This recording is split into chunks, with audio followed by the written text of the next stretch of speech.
আসসালামু আলাইকুম প্রিয় ফুটবল ফ্যান্স। চ্যাম্পিয়ন্স লিগের হাই ভোল্টেজ দুটো ম্যাচ আমরা দেখলাম এবং এই দুটো ম্যাচ সম্পর্কে সংক্ষেপে একটু আলোচনা করব। তবে আমি শুরুতে একটা ব্যাপার একটু অ্যাকনলেজ করে নিতে চাই। আমি জানি অনেকেই অধীর আগ্রহ অপেক্ষা করেন, ভিডিওগুলো যতটা তাড়াতাড়ি সম্ভব দেওয়ার চেষ্টা করি, তবে সবচেয়ে কঠিন বাস্তবতা হচ্ছে চাকরি এবং পড়াশোনাজনিত কারণে প্রত্যেক সময় প্রত্যেকটা দিন একেবারে সকাল সকাল ভিডিও করা পসিবল হয় না। আশা করি ক্ষমা সুন্দর দৃষ্টিতে দেখবেন। সর্বোচ্চ চেষ্টা করে যাচ্ছি, এটা আমার মূল প্রফেশনের জায়গা নয়, সব দিন তাই সম্ভব হয় না, আমি আমার জায়গা থেকে চেষ্টাটা করে যাই। আচ্ছা, সেটা যাই হোক, আর্সেনাল বনাম রিয়াল মাদ্রিদের মধ্যকার একটা ম্যাচ যেখানে আর্সেনালকে অনেকে ফেভারিট বলছিলেন, যদিও রিয়াল মাদ্রিদের দুর্দান্ত একটা চান্স থাকবে, চ্যাম্পিয়ন্স লিগে বরাবরই তারা ক্লাচ মুভমেন্ট খুঁজে পায়, সেটার একটা আশা করা হচ্ছিল, তবে সেটা শেষ পর্যন্ত করতে দেননি ডেকল্যান রাইস।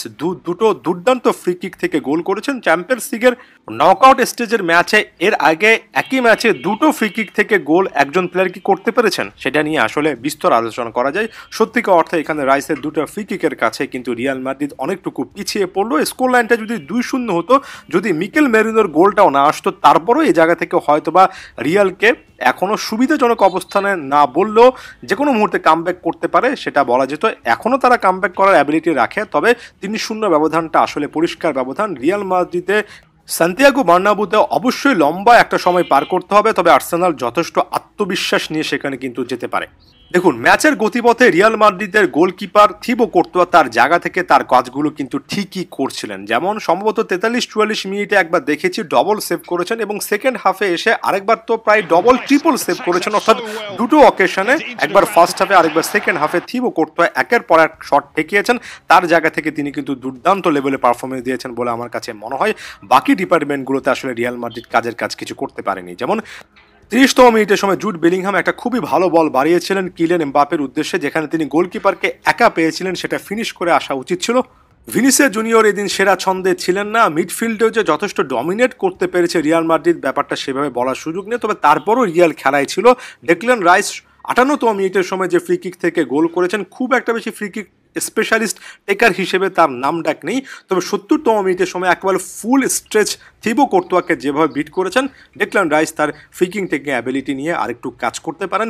আমার কাছে সেকেন্ড ফ্রি কিকটা মনে হয়েছে সর্বোচ্চ পরিমাণ চেষ্টা করেও সেভাবে থিবো কোর্তুয়া বলটা ঠেকাতে পারেননি। তারপরও আমার কাছে ওই যে বললাম, রিয়াল মাদ্রিদকে মনে হচ্ছিল যে খেলায় তারা থাকবে, তবে মিকেল মেরিনোর ওয়ান টাচ ফিনিশিংয়ে স্কোর লাইনটা খুবই প্রেফারেবল ভাবে আর্সেনালের কাছে এসেছে। রিয়াল মাদ্রিদের বিপক্ষে সান্তিয়াগো বার্নাব্যুতে আত্মবিশ্বাসী একটা আর্সেনালকে দেখা গেলে রিয়াল হয়তো বা কোয়ার্টার ফাইনাল থেকে এই সিজনে বিদায় বলবে।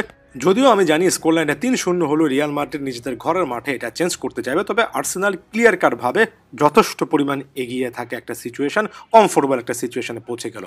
বায়ার্ন মিউনিখ সম্ভবত থমাস মুলার, অভিজ্ঞ মুলারের সে একটা গোলের মাধ্যমেই সে কমফোর্টটা ইন্টার মিলানকে দেয়নি। যদি ইন্টার মিলান পাল্টা দাবি করতে পারে যে থমাস মুলারের সে গোলটার পরে ফ্রাত্তেসির 88তম মিনিটের সময় গোলের মাধ্যমে ইন্টার মিলান মূলত সুবিধাজনক অবস্থানে চলে গেল, কারণ এখানে তারা এও ম্যাচে একটা ভিক্টরি পেয়েছে নিজেদের ঘরের মাঠে। ইন্টার মিলানের এর রক্ষণ ব্যূহকে ভাঙতে আসলে বায়ার্ন মিউনিখকে অনেকটুকু কাঠখড় পোড়াতে হবে। এখন আমি লাউতারো মার্টিনেজদের প্রসঙ্গে একটু পরে আসবো। ম্যাচের শুরু থেকে যে জিনিসটা দেখেছি, ইন্টার মিলানের ডিফেন্সিভ স্কিল সেটের ক্ষেত্রে যে জিনিসটা অনেক হয়তোবা সেভাবে চোখে পড়ে না, সেটা হচ্ছে তারা কিন্তু একেবারে ক্লিয়ার কাট ডিফেন্ডিং অ্যাকশনের চেয়েও সবচেয়ে বেশি যেটা করে সেটা হচ্ছে ইন্টারসেপশন। ডিবক্সের মধ্যে আপনি এমন অনেক সিচুয়েশন দেখবেন যেখানে হালকা চার্জ করে তারা বল কেড়ে নিতে পারে এবং খুব একটা বেশি স্পেস দেয় না। ইন্টারের ডিফেন্ডাররা এতটা গায়ে গায়ে লেগে থাকেন যে খুব একটা বেশি শট নেওয়ার স্পেসও পাওয়া যায় না। তবে হ্যারি কেন একটা সুবর্ণ সুযোগ পেয়েছিলেন, অলিসের পাস থেকে যে শটটা নিয়েছেন সেটা পোস্টে লেগে বাইরে দিয়ে চলে যায়। ওই চান্সটা হ্যারি কেনের লেভেলের একজন পারফর্মারের নেওয়া উচিত ছিল। তবে যে জিনিসটা বরাবরের মতো ইন্টার মিলান অসাধারণ করেছে সেটা হচ্ছে যখনই কাউন্টার অ্যাটাকে ওঠার সুযোগ থাকে সেটা কাজে লাগানো। প্রথম গোলটার ক্ষেত্রে লাউতারো মার্টিনেজ অনেকটুকু নিচে নেমে এসেছিলেন, সেখান থেকে লিঙ্ক আপ করেছেন এবং পুরো ম্যাচে এক কথায় দুর্দান্ত পারফরমেন্স দেওয়া অগাস্তার একটা ক্রস যখন ডিবক্সের মধ্যে থুরাম ধরলেন, তখন খুবই আলতোভাবে এবং অসাধারণ কমিউনিকেশনের মাধ্যমে লাউতারো মার্টিনেজের জন্য প্লেস করলেন। লাউতারো বুটের একেবারে ফ্রন্টাল সাইড ব্যবহার করে চোখ ধাঁধানো একটা গোল করলেন। সেখানেই ইন্টার মিলান থেমে থাকেনি। থমাস মুলারের ওই গোলটার পরে এই অগাস্তো শেষ মুহূর্তে সে ডিবক্সে ফাঁকা স্পেস পেয়ে একটা খুবই জোরালো ক্রস করেছেন, যেখান থেকে ফ্রাত্তেসি গোলটার মাধ্যমে ম্যাচটা একেবারে নিয়ে এসেছে। কোনোভাবেই ভুলে যাবেন না যে ডিফেন্সিভলি ভালো পারফরমেন্স দিয়েছে গোলকিপার থেকে শুরু করে official man of the match Bastoni, তারা আসলে তাদের জায়গা থেকে কতটা কন্ট্রিবিউট করেছেন। ইন্টার মিলানের ডিফেন্সিভ লাইনটা তাদের শক্তির জায়গা এবং এ দলটার সবচেয়ে বড় প্লাস পয়েন্ট ডিফেন্সের পাশাপাশি ডিফেন্সটা সামলে তাদের নাম্বার 10 লাউতারোকে যথেষ্ট নিচে নামিয়ে তারা কাউন্টার অ্যাটাকগুলো থেকে অল্প অ্যাটাকে কিন্তু বেশি ফল লাভ করতে পারে, তুলে নিতে পারে, এবং এটাই ইন্টার মিলানকে নিজেদের ঘরের মাঠে আরেকটু এগিয়ে রাখবে। বায়ার্নের জন্য আসলে অনেক কঠিন চ্যালেঞ্জ থাকছে। ধন্যবাদ সবাইকে।